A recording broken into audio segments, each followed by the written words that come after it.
Now that we've seen how a function can be used to make a program simpler and easier to read, let's dive deeper into the syntax of creating a function.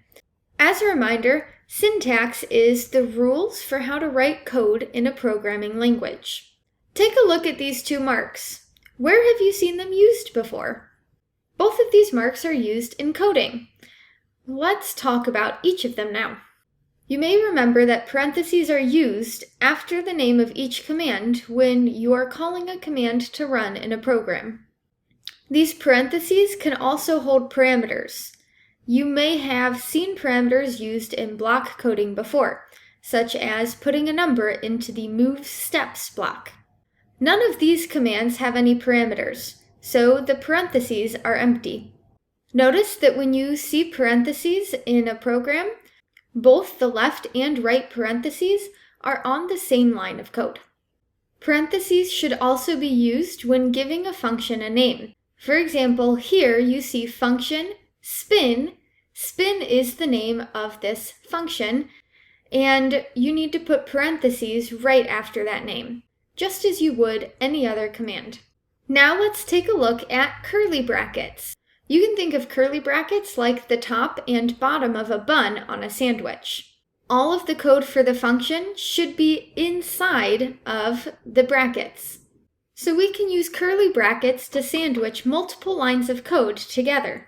This shows where the code for a function starts at the first curly bracket and ends at the second curly bracket.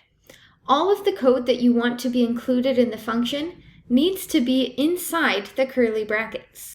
We can call all of the code inside the curly brackets the function body. These are the commands that will run whenever this function is called. Notice that all of the code inside the curly brackets is indented, so these lines do not start at the edge of the programming area.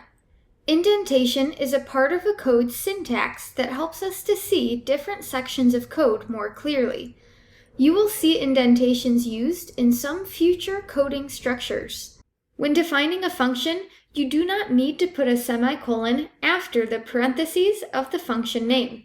Instead, the curly brackets tell the program to run the code inside of the function body. Semicolons are still needed for all of the commands inside of the function. When calling your function in the main program, remember to use parentheses and a semicolon. When you run your program, the computer will read all of the code before running any of it. The programming environment compiles the code to decide if it needs to jump around before running the program. The computer will then run the code within the jump function before it returns back to the main code. Let's try to run some bad code in the Karel programming environment to see what happens. Take a look at a couple of programs and try running each of them.